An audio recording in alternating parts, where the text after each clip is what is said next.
Hey, what up? It's 9 to noon. 651 Carpets Plus Studios. It's Nordo in for PA, 9 to noon. I guess a little mid-season vocal maintenance day, you could call it. Timber Tech set list on a Wednesday will feature Lavelli Neal III, Star Tribune columnist. Kind of a strib day, to be honest with you, because at 10 we got Lavelle. Prior to him, weekly guest covers the Minnesota Vikings, courtesy of Standard Heating and Air. You'll hear from Ben Gessling, weekly Florio. And yes, this is where we're at this stage for the host of 9 to noon. When the team is 4-6, you had a double dip international affair with Dublin and London, and nothing is going according to plan. Maybe you have, especially on a border battle week, we need the extra rest. The host will return in full force tomorrow. A team that, on the other side of things, is just absolutely handling business right now. Winners 6 of their last 8. Head coach John Hynes of the Minnesota Wild kicks off 9 to noon this morning. How you doing, sir? I'm doing great. How are you? I'm doing well, and I appreciate your time this morning. You know, I'm going backwards to that Vegas game for a second. Kirill kind of making you sweat it out a little bit. You had to wait until the final 10 seconds of OT. You give him a little heck about that after the game? Yeah, you know what? I was just glad he made the play. So it was a big time play. So we'll take it. Now you're hosting Carolina tonight. They list the game time as 8:30, but that's a farce. It'll be puck drop around 8:55. This ain't the playoffs. This is a Wednesday night game in November. How do these, glaringly different puck drop times, does that affect like game day practice, how the guys prep and such? Yeah, we try to back it up. So like normally we would do some things at say 10:30 in the morning for a 7 o'clock game. So we'll back it up to about 11:30 today. So we try to keep the players in the same routine that they would be if it was like a 7 o'clock game, particularly, once they have lunch here and then they leave and then they start their game prep, whether they take a nap or whatever they do in the afternoon, we try to keep that timing the same. So that should work out pretty well for us. What, I mentioned it as I brought you in here. The team's won 6 of 8 and just early stages of the season, but it really feels like there is some rhythm to be found with your group. What's been going well recently? Yeah, I think we've been. I think some of the adversity and things that we went through early helped us. I think when you go through some times where you're not getting as many wins as you'd like, there's one or two ways you can go about it. You can dig in and find solutions and put the required work ethic in and the action steps to get better. I think our group has done that, and now we're playing a more consistent game, much more to the identity that we want to be able to play with. And I'll also say that I think that in turn, what drives that a lot of times is I think there's more and more players emerging to their own identities and playing at the level that we know and they know that they can play.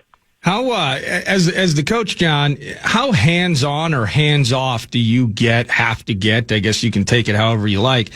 When things are trending in a certain direction, like good times, you want to keep it rolling. Bad times, you want to stem the tide, but these are also professionals, right? So there's some personal responsibility. Like how hands-on or hands-off do you get when you know the grind is a daily one and we need to either maintain or change direction? Yeah, a lot of it's situational based. Sometimes I think when you're going through some of the adverse times, I think it's really important that you increase communication and discussions, but also it's a fine line too. You don't want to overreact either. I think you have to have a non-biased assessment of the game and against individual players and just get to the root of things and communicate through that and work for solutions. And then sometimes when it's going really good, sometimes you kind of, it's a little bit like a jockey. Sometimes you got to whip the horse. Sometimes you got to the horse is going and you let it ride and it's on its own a little bit. And you want to make sure you're just continuing to keep it on the track. So every situation is different and you go through many of them over the course of 82 games. Now with the netminders specifically, whether it's Jesper or it's Gus Bus, what's the evaluation process in determining what we like and what we don't like? And I'm thinking about this as a fan where I know I can complicate the situation, like who's in front of them, where's the puck coming from, who's sending it, kind of getting a feel for how the goalie's operating as an outsider, I admit it doesn't always seem easy, Coach. No, it's obviously a hard position to play, and it's a hard position to judge at times. The way we do it is each goalie has a little bit of a unique style. Gus is a little bit different than Wally, and vice versa. So you want them to. What we look for is are they playing to their strengths as a goaltender, and then it's also looking at, just because goals go in the net or goaltender doesn't win the game doesn't necessarily mean he played bad. So it's really like evaluating any other player, as you're looking at are they playing to their strengths? Are they consistent? Are there areas they need to be a little bit better in? Maybe they played well and didn't win the game. I think you have to be objective with those guys as well.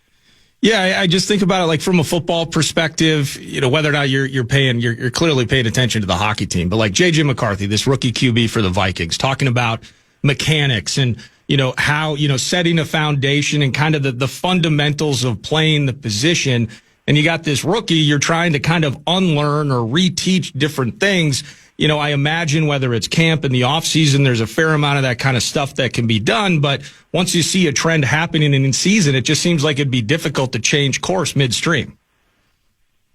Yeah, absolutely. I think it's, even with, I'm obviously a Vikings fan too, and watch the games and know what's going on with JJ. And, all sports are very similar. It's, guys have had lots of success, and they are where they are in professional sports because they've had abilities. But sometimes when you get to the NFL, the NHL, the NBA, Major League Baseball, it's just a different, some of the mechanics and the fundamentals or habits that you've had that you could get away with at lower levels. Lots of times when you get to this level, where they're the best leagues in the world and you're playing against veteran players and guys that, great coaches, defensive coaches, whatever it might be, it takes a little bit of time to learn that and adjust that on the fly. That's head coach John Hynes, Minnesota Wild. Wild are hosting the Canes tonight, Carolina in town. Pregame around 8:30 p.m. and puck drop right around 8:55. Just kind of reading some articles and stuff, those who cover the team, just seeing Danila Yurov potentially, again, due to that adversity that you've talked about, and each season providing its own new adventures and challenges, maybe from a health perspective, et cetera. But Danila Yurov, the concept of him potentially running with the top liners. What's cool about Danila now that you've gotten a pretty good sample size of the kid here in Minnesota? Yeah, I think Danila's kind of what we just talked about with the other, with JJ or even the goalies, is just that he's a young player that's come over from Russia. It's been a totally different style of play for him. The NHL it's a smaller rink. There's less time and space. There's more confrontational, competitive situations than there are in a KHL game. So he's learning that and he's adapting to those things. And I just see a young player that's very, very hockey smart, really coachable. And he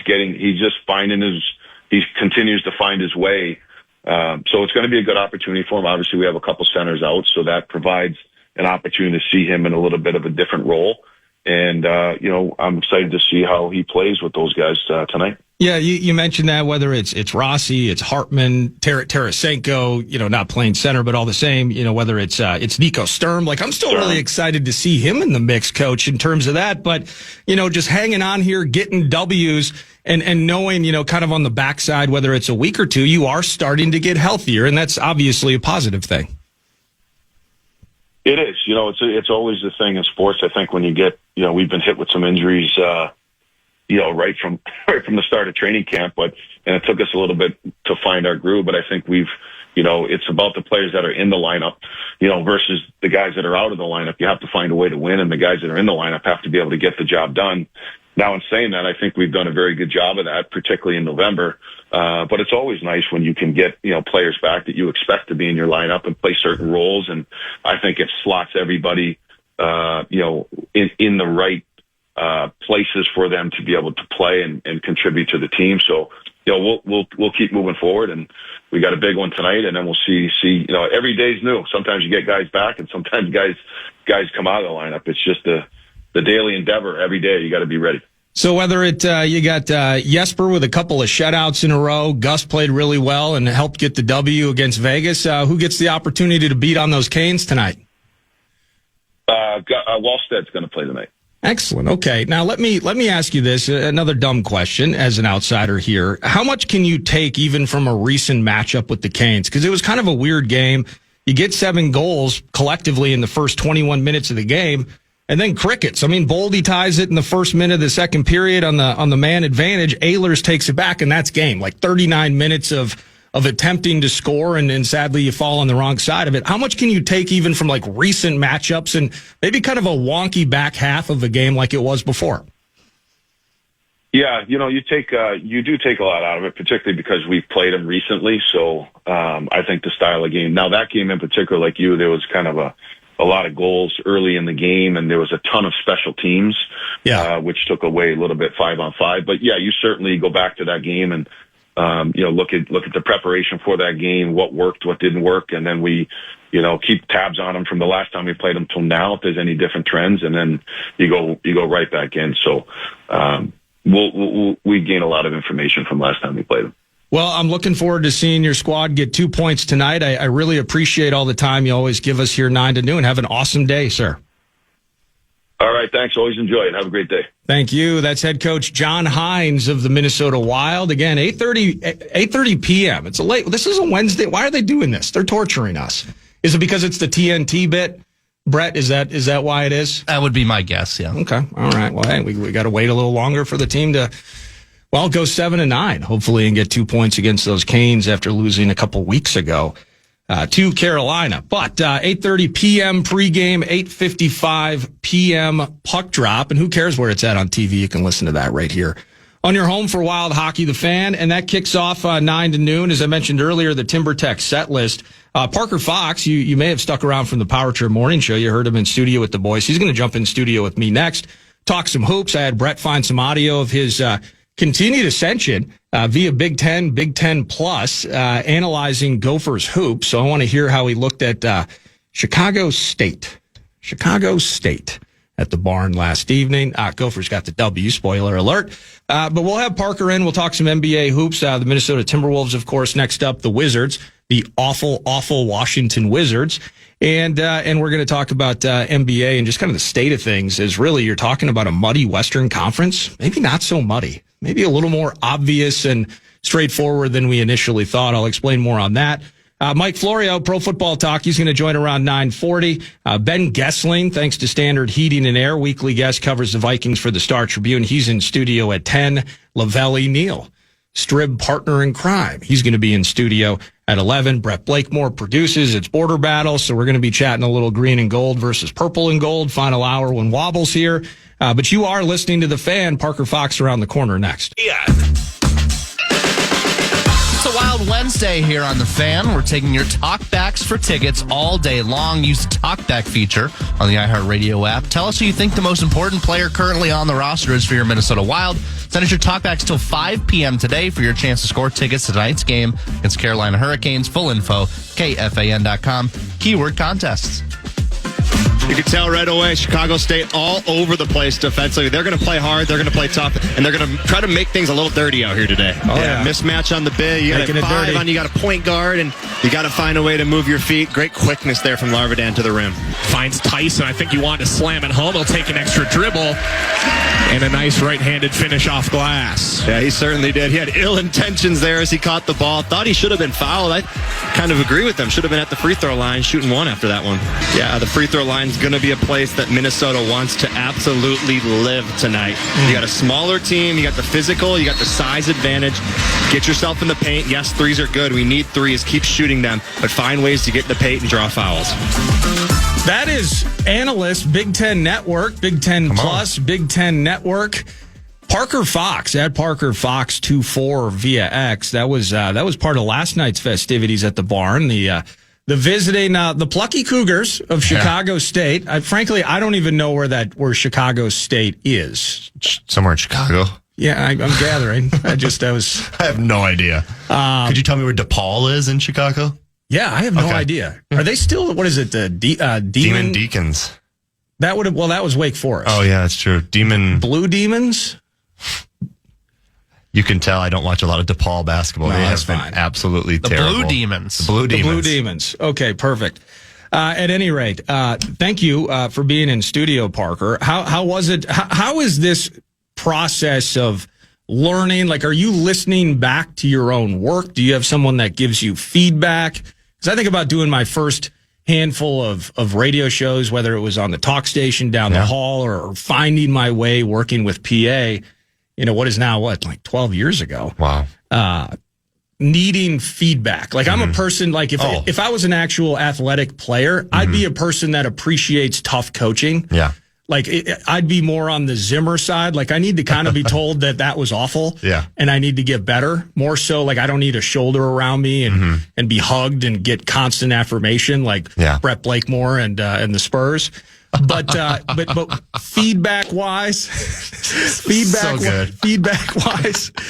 do you have somebody that's like, hey, loved this? This was super crisp. Hey, have you thought about implementing this? Like, how does that work for you? Yeah, I think obviously it goes back to my sports background, right? So I always evaluate things. I'm my own hardest critic, right? So I think there's that. So I've found more success in coaches that kind of allow me to be my genuine self. And I think that's a good thing for me. And I think especially in the analytical side and the color commentating side of sports, there's too many robots, and I think personality is what the audience likes. I think the consumer wants to get to know the person. And obviously for me right now, I have this home base in Minnesota. I have a lot of really great support from Minnesota fans, which is good. But I learned at an early age that you want the attention, right? You want to be in the spotlight, but you have to find ways to take the positivity and the positive things people are saying about you, say thank you, but also flush it, because I know how much work there is yet to go. Yeah. And like I mentioned, I'm my own hardest critic. So I think I obviously watch things back and I listen to myself. And even in the moment, like there was a time last night that I just didn't bring it to break in the right time, and I was mad at myself, and I'm still thinking about it this morning. But you have to flush those things. But yeah, there's feedback. So these plus games, they're put on by the student kind of program. So I get feedback from them. And then obviously I had my first national one last week now, which was Saturday night. And I'm still yet to talk to the producer of that, but I'm probably going to give him a call in the next couple of days and kind of just go over that performance. And there's just, you don't know what you don't know, right? It's like little things of, hey, this cord, it can't be in front of you. It's got to be over your shoulder, because when you go on camera, you don't want to see a cord, right? Yeah. So there's a different box for the student kind of broadcast versus the Big Ten broadcast. So it's just things you don't know, and just getting yourself comfortable in those situations have been the biggest thing for me. I can't remember. Maybe it was Ron and Ron Johnson on like a Fox broadcast. Yeah. Like he had his headphone outside. like you got to know it's the little things, because you're on TV, things we don't have to worry about.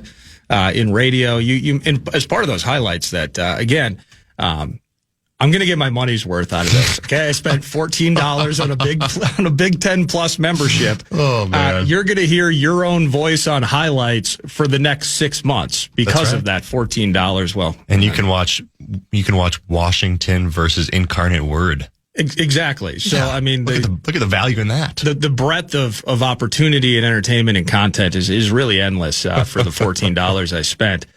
But in that, you mentioned the free throw line is where this team wants to live. Yeah. Well, the other night against Green Bay, they looked like me in the red gym at the Mankato YMCA from the stripe. Oh, it was bad. It wasn't that bad last night, though, was it? No, it was good last night. Okay, it's kind of a funny thing. Free throws is everybody, from an audience perspective, is like, you're at that level for a reason. You should be able to make free throws. Yes. If you put us in a gym with you, we will go 100 for 105. We'll make every single free throw. I've done it throughout my career as a 50% free throw shooter. They were better last night, 78%, 21 for 27. But that game, that was brutal. They went 20 for 39 at the free throw line against Green Bay, which is just north of 50% if you're a mathematician. And it allowed Green Bay to stay in the game. That game went to overtime. Cade Tyson, their best free throw shooter, I think he was 9 for 10 going into the last minute of play, and then goes 1 for 4 down the stretch. Just any of those and the game's over. Exactly. And you're taking some of these mid-major guys that haven't played at this level, and that puts a little unadded pressure. I'm not trying to have that be the scapegoat in any way, shape, or form, but at the end of the day, you got to go up there and make the free throw. And I think for me, it's just one thing I always did was just trying to clear my mind and forget about results and say, this is the form. This is how I shoot a free throw. I'm going to shoot it. If it goes in, great. If it doesn't go in, whatever, It's one of those things, now that you mention it, because I'd go 5 of 10 in the red gym and no one else was there. Yeah. So you have me going down a road now where it's like you're impressed with the athleticism. Yeah. But there is something, like, you think about as much like the average rube like me. What do I expect out of my kid QB in the purple this weekend at Lambeau? What do I expect out of these high-enders? What do I expect to Anthony Edwards tonight? There's the first aspect, like, to belong in the NBA, to be in the association, you are truly the 0.01%. Yeah. Of all high-end athletes that can actually get there. But the other end of it is still just the base level. There's a mental component. Like, you have 18,000 people watching you every single game. And again, how different it is, whether I'm armchair quarterbacking or, again, I'll give myself, I'm 6 of 10 in the red gym, we'll say. There you go. I touched the net once, and that was never going to benefit of the doubt. It was never going to be an option for me. But the ability to do it in front of groups, and maybe that builds through the AAU times and such. You get used to having people around watching you play and blocking it out. It's just really impressive to me now that I think about that. The athleticism with the mental component of some rube, like Draymond Green, somebody shoots like Angel Reese or something with like that. Backpack on. The best. Having to deal with that in itself, it seems just kind of a near impossibility for most of us to fathom. Yeah, I think too, free throws are, like I said, I've had teams that have had free throw struggles. So we spend so much time in practice shooting free throws, and you literally see guys go 100 for 101, or I've seen guys make 100 free throws in a row type of situation. So it's like, it's not a physical thing that they're struggling to do. Free throws are all confidence. And the other thing about free throws is if you're trying to will it in the hoop, if you're putting too much pressure on it, you're never going to make it, because then you shoot it too flat.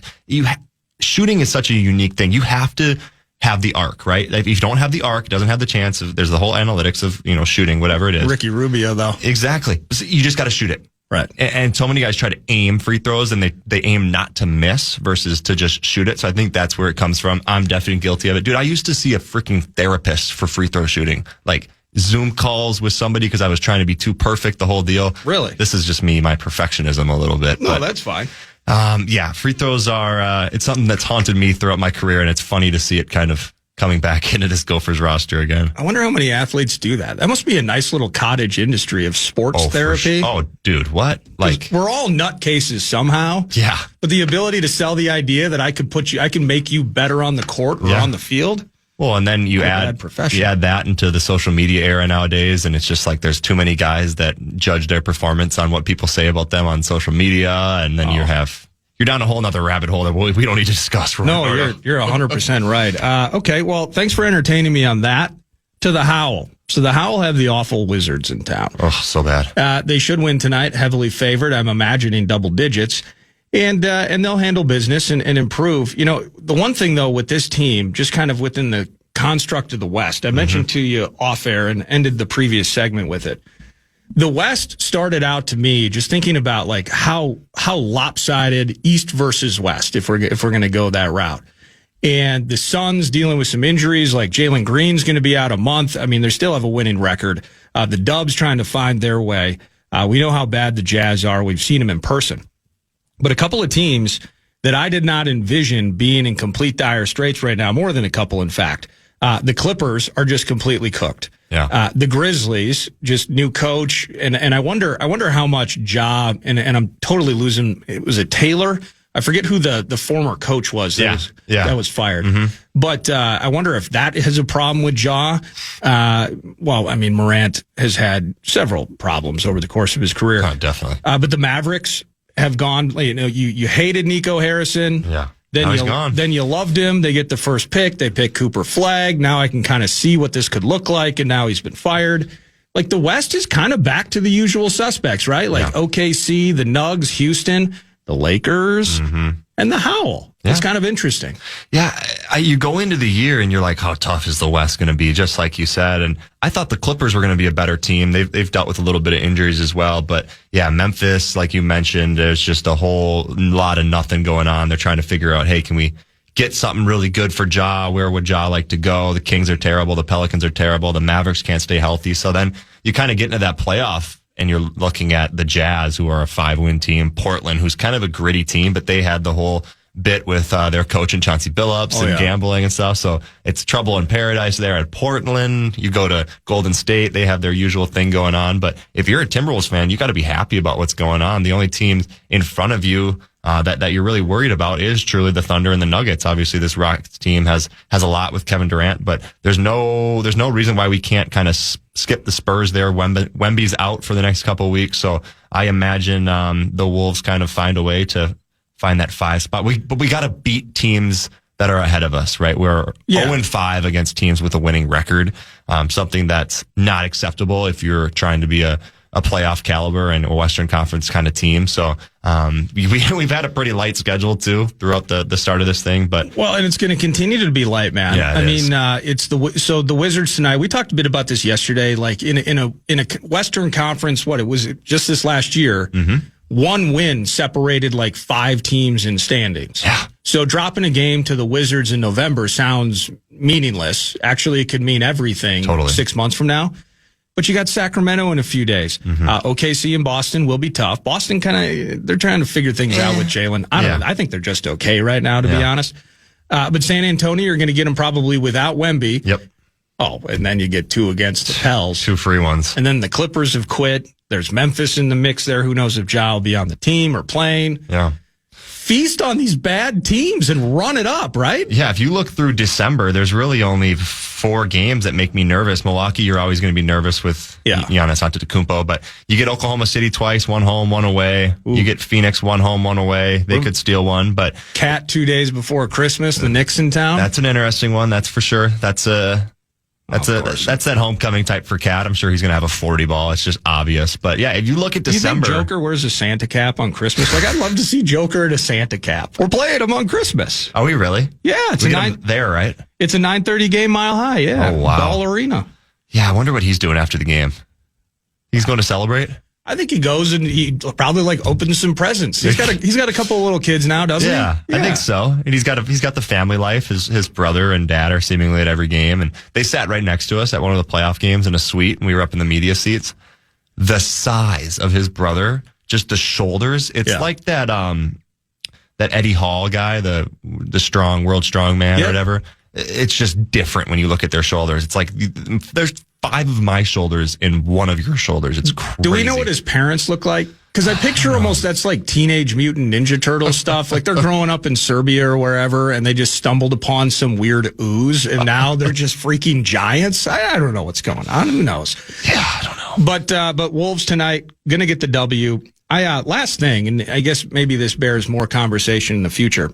I had seen this podcast, and it was a doctor named Daniel Amen. Okay.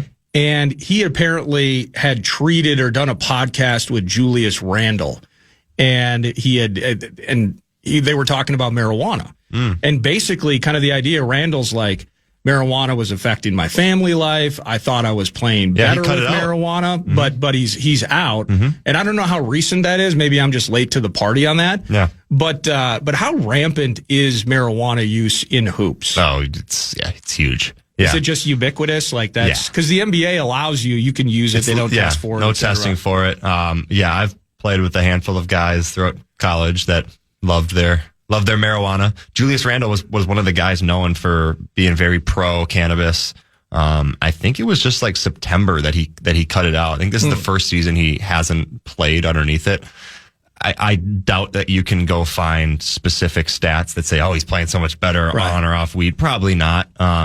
But like Kevin Durant, best player in the world, he's high all the time, you know? So I've had enough teammates in the NBA that tell me that their wing of the hotel when they're on the road smells pungent, smells pretty good. I don't know. Have you ever seen the picture of it's like Jaden McDaniels, Naz Reid, and Rudy Gobert, and they're like, they're like just taking a team picture or a group picture, and it's just in a cannabis shop, and it's like they don't care. It just is what it is. So very prevalent thing, but I think you hear a lot of guys spin zone it to the fact that you're thinking so much, right? Like you throw out a basketball game, there's so many things to think about, and then all these guys are perfectionists, so you take it to your home, and now your personal life with your wife and your kids isn't as good because you're only focused on basketball. And they say they use it to just kind of relax and forget about everything going on. And I don't know, it's legal. So yeah, no, they're not testing for it. So for me, it wasn't as much a judgment thing. People, they do what they want to do. It was kind of an interesting, because all I've seen in recent years is the momentum of pro weed. Yeah. And it was just interesting, kind of the self-reflecting nature of a Julius Randle, who's like, well, actually, I mean, I wanted to be a better husband. I wanted to be a better dad. Yeah. I thought I was playing better with it. Actually, I don't think I was. Yeah. And now we're just not going to do it. And I just thought that was kind of cool. And Totally. you said it was September. I guess I was late to it, but I stumbled upon it yesterday. But yeah, credit to him to identify that. That takes a lot of courage, because regardless if you think it's an addictive substance or not, like you're probably addicted to the high. You know what I mean? You're probably addicted to getting high. So the fact that he can say, hey, I'm not the man, the husband, the player I want to be, let's cut that out. Like that takes some toughness. It does. When you on TV next? Next game isn't for a while. I think December 14th is our next game. They got some Peacock games and some Prime games. You know how it is now to try to watch a college basketball game. I get it. Now Big Ten Plus is going to get another $14 out of me. No more Big Ten Plus games. All national broadcasts from here on out. That's music to my ears. Cancel that subscription, baby. You're the best, man. Have an awesome day. Appreciate it. Good to see you guys. Good to see you. That's Parker Fox at Parker Fox 24 via X. Kind of a weekly, not just weekly on Mondays, but Wednesdays as well, with the Power Trip in here 9 to noon. Mike Florio, ProFootballTalk.com is next. Welcome back, 9 to noon. Weekly guest, long time, 9 to noon. The host is out, the producer is in, but Mike Florio remains the constant. Pro Football Talk via X, ProFootballTalk.com. You hear Father of Mine, whether it's the book Father of Mine, Son of Mine, Big Shield. They have links right there on the website, but you can go to Amazon, find those books. The author, the TV host, the radio guy, Mike Florio with me now. How you doing, Mike? What's going on, man? How are you? Well, it's a beautiful day, and I'm trying to figure out how to handle J.J. McCarthyism within the state of Minnesota. I'm just curious, as you get the opportunity, I know there's an affinity for the Vikings, but you still have a pragmatic view of things. Through 5 games, it's been interesting at times, clutch at times, disastrous, inconsistent, inaccurate, frustrating, insert adjective here. What is your kind of unvarnished opinion now through a handful of games, the trials and tribulations of J.J. McCarthy? I like the J.J. McCarthyism. I guess that would make the operative question, are you now or have you ever been a franchise quarterback? And for now, the matter continues to be up in the air. There are mechanical issues. Kevin O'Connell, not Kevin McCarthy. See, it's very easy to mix the two up. You've got Kevin McCarthy's, J.J. McCarthy's, Kevin O'Connell's, Neil O'Donnell. Have your pick. But the reality is there are far too many instances where he's just not accurate. And the problem is when he turns it around late in a game, it takes off the front burner this question of where is this thing heading? And that has to end. You have to take that, whatever it is, that planets aligning when the game is on the line, and move that performance deeper into the game. It's got to start sooner when he falls into that mindset of quit thinking and just go out and do it. And I think that's what happens late in the game. He stops thinking about it and he just reverts to instinct. And we've got the rest of the season to evaluate, to examine, to see what improvements they can make on the fly 1 week at a time. And then I think after the season, they really do have to make a decision, and they already should be evaluating. I wrote about this earlier today. All options that are out there for next year. The problem is there won't be an abundance of veteran quarterbacks with starting experience who could be brought in to have a legitimate competition, not a rigged competition where we're just bringing a guy in to go through the hollow motion of creating the impression that there's competition. There needs to be real competition. And there needs to be playing time consequences for not developing the way the Vikings are trying to get him to develop. And look, the biggest mistake any organization can ever make is when a mistake has been made to double down on it and not admit it and act accordingly. And I think the right way to act based upon what we've seen so far this season is to bring in real competition and see how it plays out, and also have a viable backup who can come out and get the job done on a week in and week out basis if J.J. McCarthy gets injured again. And the injuries are part of the problem. I saw people making excuses for the inaccuracies on Sunday, saying his hand was injured. Well, it's just another example of a quarterback who gets injured, and it's not his fault. look, every player has a ceiling somewhere between whatever he accomplished in college and the Pro Football Hall of Fame, and we only find out where the ceiling is by playing. And if the ceiling isn't high enough, then the team has to make decisions in the quote-unquote best interest of the organization. And I think that's what this ultimately comes down to. Instead of being stubborn and continuing to push forward with something that isn't working, they need to be thinking about other ways to get to where they want to be. And that's the great irony here. One of the reasons Daniel Jones didn't stick around, even though the Vikings reportedly were offering more money, he just assumed that Kevin O'Connell is going to get the most out of J.J. McCarthy and Daniel Jones isn't going to get a chance to play. And right now we haven't seen it. So if we don't see it by the end of the year, I think that all options need to be on the table for 2026. And McCarthy's still under contract for 2 more years. I'm not suggesting move on. I'm just suggesting move forward to a real competition for 2026. Yeah, I like the way you're looking at it. And I kind of wonder, coach of the year, a lot of accolades. Team wins 14 games. There's a resurrection part of this with what Sam Darnold did a year ago. I just wonder what the coach is kind of learning from this process where best of luck to Sam. Daniel Jones off to Indy. Yeah, I think they offered him like $500,000 more, but in the end, it was JJ was the plan, and what he's learned in terms of the raising the kid while also trying to manage the team. Like I just feel when we see Kevin O'Connell every Tuesday, Mike, at TCO down in Eagan at the facility we do the show. It's just, this guy's climbing a freaking mountain here, trying to balance the McCarthy side of things and then the entire rest of the franchise on the other end of it. I just wonder where the coach's head is at with this adventure. Well, and here's the reality. And this goes back to March when there was a question as to what they were going to do with Sam Darnold. There was a question as to what they were going to do with Daniel Jones. And I know from talking to people who were involved in the overall discussions, there wasn't a clear sense of who was making the decision as to what was going to happen. And we just assumed that Kevin O'Connell made the decision. I don't know that he made the decision. I don't know who made the decision to let Sam Darnold go. I don't know who made the decision to let Daniel Jones go.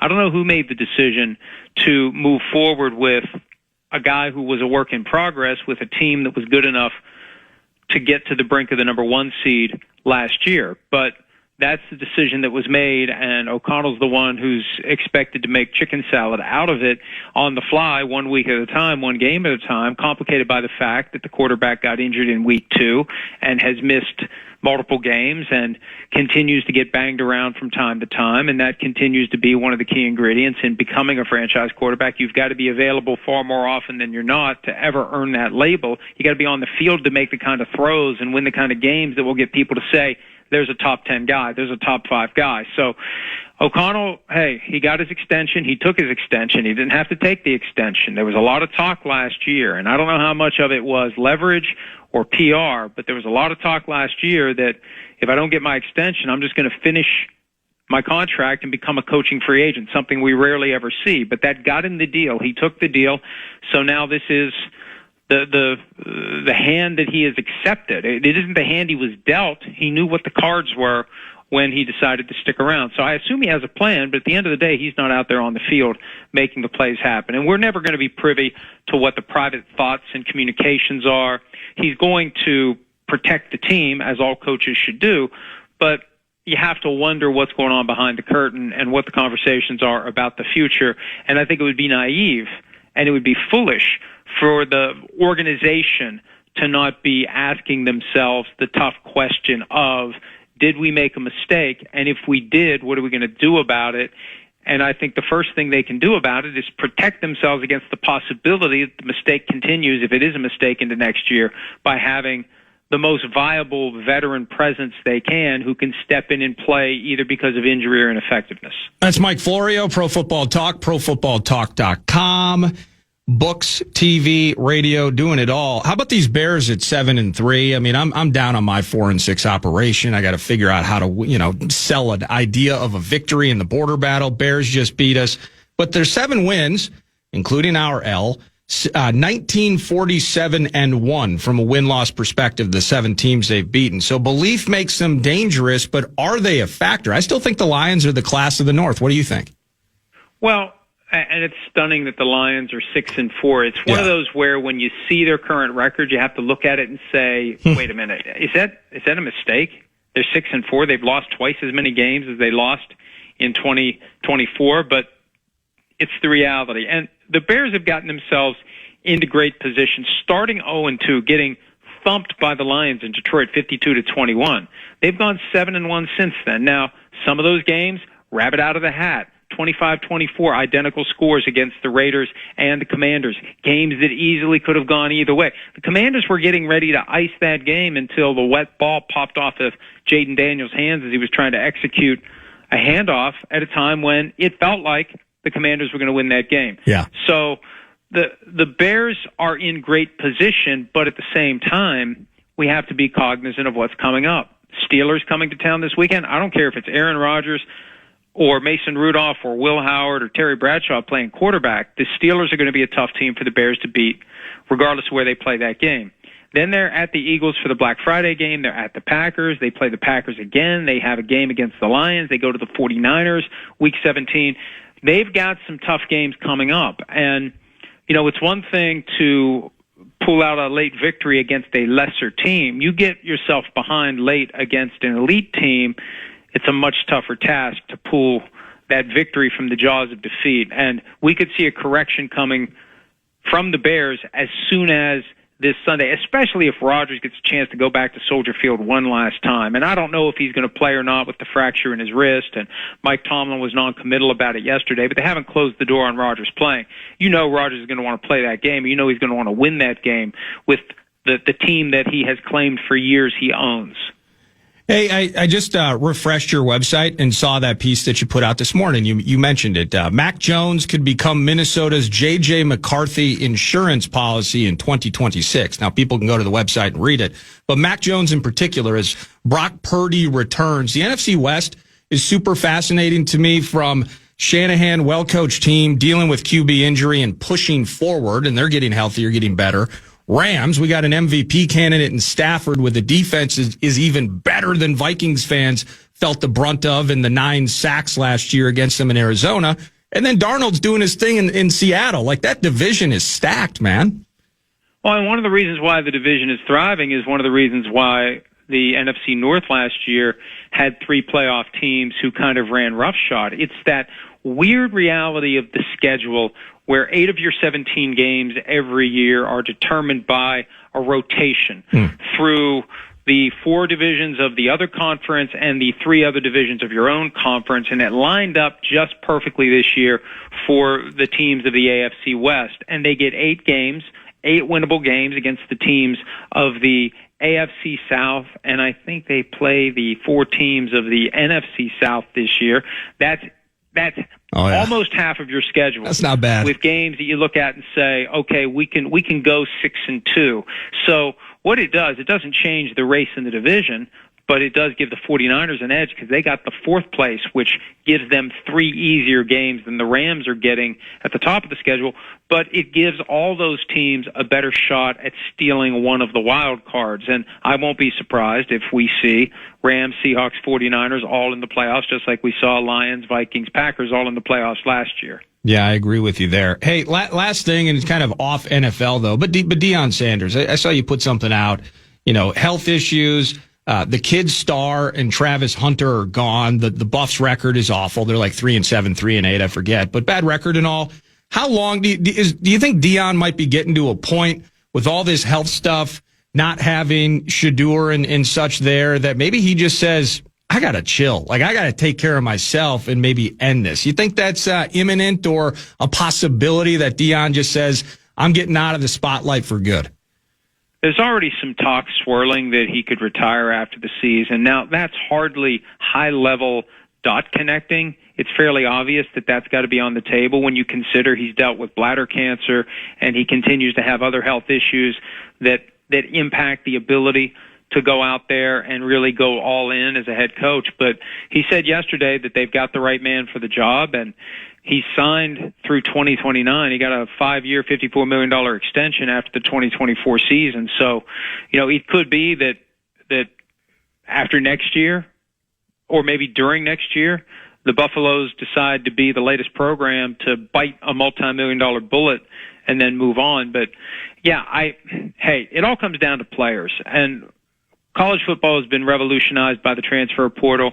You got to be able to not just attract potentially highly talented players out of high school every year. You've got to be able to jump in there and get kids who want to come play for you. And I think it's important for any team that wants to be successful in the transfer portal to send a clear message that the coach is going to be here. Deion's going to be here. And then the challenge becomes, can you go out and get enough great players to come play for you? It's disappointing, frankly, that the buzz created by Deion's arrival in 2023, and look, they went 4-8, but that buzz, that intensity, that notion of rebirth between that and last year, that hasn't resulted in a sufficiently talented team to be on the right side of 500, that's a concern. And so we just see where it goes. But, there's still that weird, and I get emails about this all the time, that this notion that Deion's going to end up coaching his son in Cleveland. Like, I